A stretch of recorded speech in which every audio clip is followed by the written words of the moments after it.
Last year I did a video on my favorite games of 2022, but however that video took a lot of video space due to the amount of footage I had over the course of all of 2022, and it became hard to decide which games I actually wanted to present in the video due to said footage. Well, I'm just going to do a mini series instead of just one big video at the end of the year where I just talk about some of my favorite games I've played recently.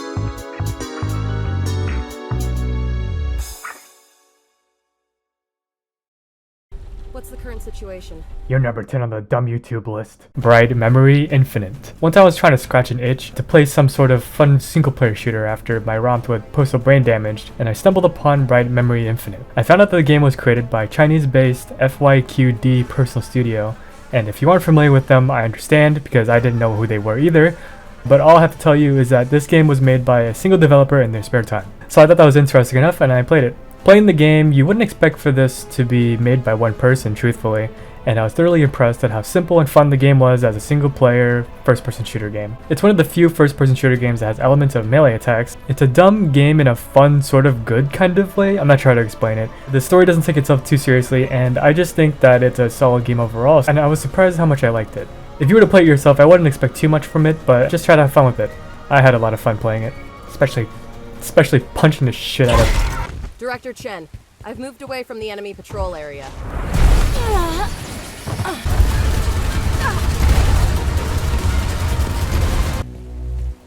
Die! Come on! Shoot me!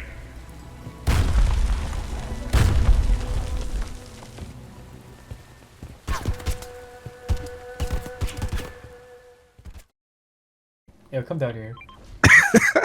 Hold on. What the hell? Here's my question, right? How did this happen? Because nothing else in the house is rearranged like that. So, like, Yeah. why there's safe on it? What the fuck? Stray.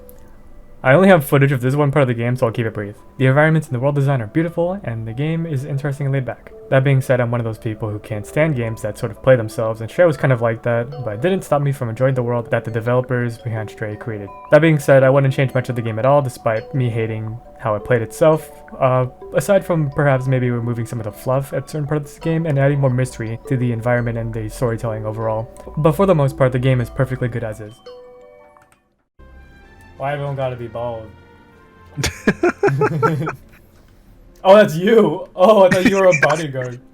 I thought you were the PC. I didn't mean it. Pokemon Scarlet and Violet. To immediately address the elephant in the room, I'm the type of person to laugh off really funny graphical glitches and just glitches in general. Can't believe Earthworm Jim was actually a boss. You look at my screen? Yeah. What the heck? I'm not even gonna ask how. You didn't invest in Cascoin, bro? What the hell? Cassiopeia is... what the fuck? Oh my god, it looks like I'm about to smack. Okay, well, from the other end.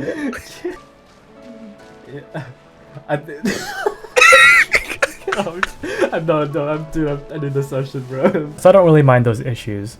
Pokemon as a series' strength has always been the community that the games have. Pokemon trading and battlings are the reasons why you get these games, and adding co-op is a welcome addition to the series where it kind of encourages you to play with friends, have a community of friends that are playing the same game as you. For the co-op mode alone, I think Pokemon Scarlet and Violet are some of the best Pokemon games out there, but supporting that is an actual story mode with fun characters. My JRPG standards are pretty high, so even the story wasn't exactly amazing, but I tend to say if you are playing the games for the story, you really should be looking elsewhere. However, Pokemon Scarlet and Violet has probably the bare minimum good feel story that I've always expected from the Pokemon games, and hopefully they keep it up and improve the story much more and more. I don't mean to talk down on the games, but illustrating my thoughts on a game everyone's familiar with is a really good way of understanding my opinions on other games going forward. To be clear, Pokemon Scarlet and Violet are good games, but just still low on the JRPG scale in terms of depth, strategy, and story. I do recommend these games even if you kind of like the Pokemon games. I just feel like there's not really much competition in terms of Pokemon games that are going to be as good as it. This guy got nerd. You see this? Oh no! He heard me making fun of him. You know what this green Pokemon is? Let me take a look. Hold on. So what, Gulpin? Shut up. Open these nuts, baby. Dude, I knew you were gonna say me, boy. What is this? It's not even that's taken away. No, it is. This has bread with it. It's funny, just like talking your way out of it. What the fuck is happening? What happened to that tree, bro? What happened to everything? Oh, yourself. I didn't have any of those glitches. Wow, bro. Oh, it looks like it's fine on my screen. What's this Pokemon called? Damn. I hate this dude. Behind the Frame. I actually won't say any details about Behind the Frame much at all, but I will say this is probably one of the cutest games I've ever played.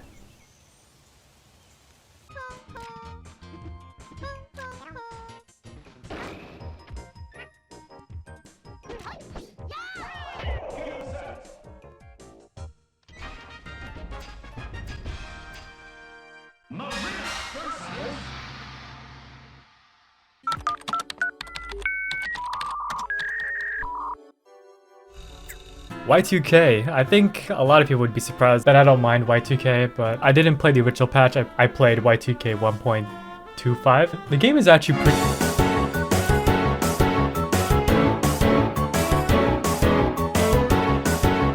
I knew that the writing was going to be something people weren't going to be comfortable with, and I think it's very clear from playing it that this was very on purpose. The writing was supposed to tell you all the...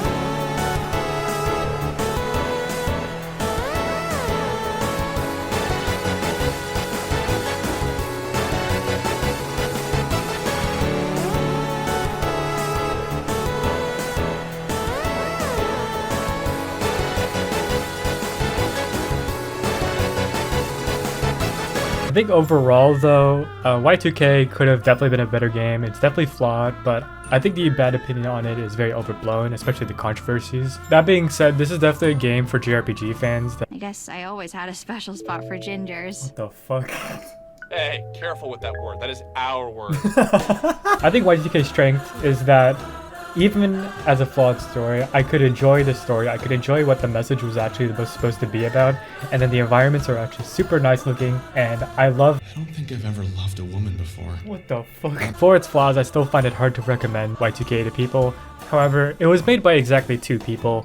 I'm not the type of person to think that the amount of people or the amount of money matters when making a game, because given the time, you can make a cave story. Given the time, you can make Xenoblade Chronicles 3. But I think this is definitely a passion project that 2 brothers made. I think a lot of people like me who can understand what they were going for can still appreciate it. I think they got the reaction they wanted out of the game, at least from people like me who actually played it.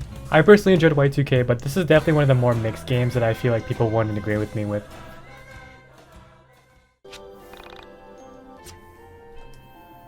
Wait, what? Wait, what did that say? Thank you. See you later, jackass. Yes! This place is the bomb! What the hell is going on? Dude, you get it! Right on. Ew. Yeah, it's so good. It's so good. It's so good. So fucking good. It's so good. Oh my god, the bun, the topping's not even on it. Oh! I did not want to see that. I did not want to see that. What the hell is wrong with people?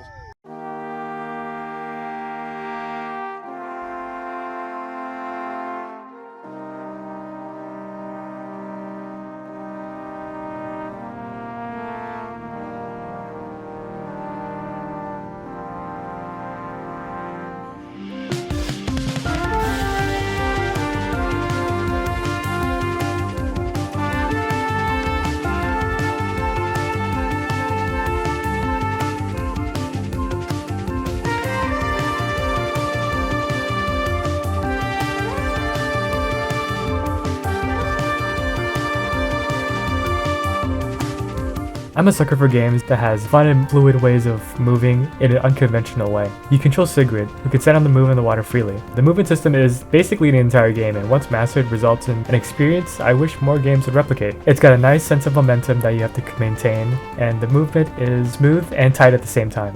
Wavetale just seems like a generic 3D platformer on the surface, but once you dive deep into it, I tend to find myself returning to it every now and then just to enjoy. Oh shit. Oh no. Oh god. Oh, shit! god. Oh no.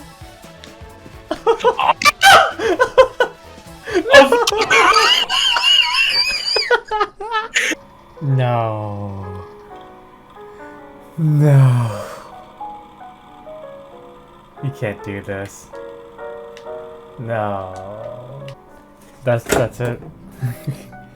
That's the whole joke. Rhythm Doctor. If you're into one-button rhythm games like Rhythm Heaven Fever or Rhythm Heaven Mega Mix that no one played, you'll love Rhythm Doctor. But unlike most one-button rhythm games, this one's got a cute little story to it. One-button rhythm games always surprise me how fun they are. They seem quite simple in concept where you just press one button in rhythm to the music, but Rhythm Doctor has probably my favorite execution on making that hard, engaging, and interesting. Please pick up this game if you're a fan of the Rhythm Heaven series or other one-button rhythm games just like it. He's after you. You have to switch to DirectX 11. Punch me to the next zone again. He was in the loading zone for a 6. I couldn't hit him.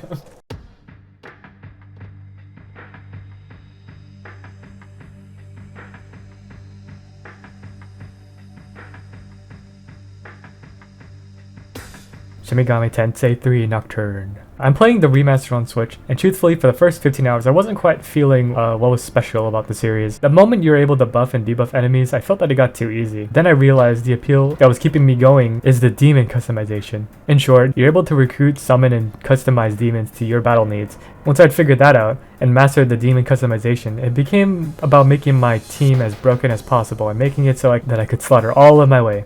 Fitting, I suppose, for a game about demons. The world building is great, but the story seemed somewhat all over the place, but I suppose that's fitting for a chaotic setting. And the press combat system is genius, and it's really engaging and keeps you on your toes, since at any moment you could lose your entire turn, or you can take advantage of your enemy losing their entire turn as well. I didn't mean to, but I ended up underestimating SMT3 Nocturne Remastered, and it ended up being a surprisingly deep JRPG where I wanted to explore customizing my demons to my needs. I do look forward to playing on some of the other games.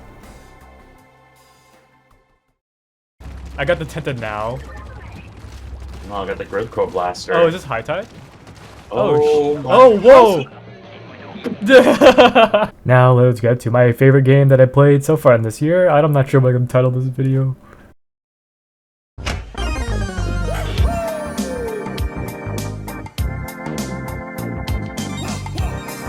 don't think I've ever loved a woman before.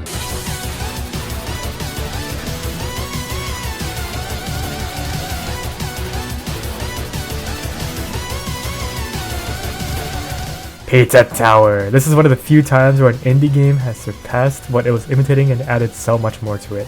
Pizza Tower wears its heart on its sleeve that carved out its own identity and became a wonderful hit.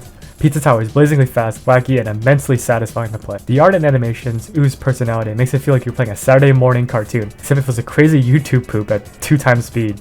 The genius level design really shows that developers know what they want of a game like this, and you can end up so good that there will never be any break in the actions in the levels. There's just so much to look at too.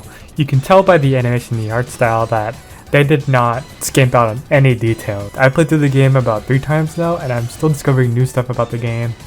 Everything is just actually funny. It takes a really special person to animate actually funny visual gags. Pizza Tower surely is a game I feel like everyone would enjoy, as it's truly a masterpiece among other 2D platformers like it.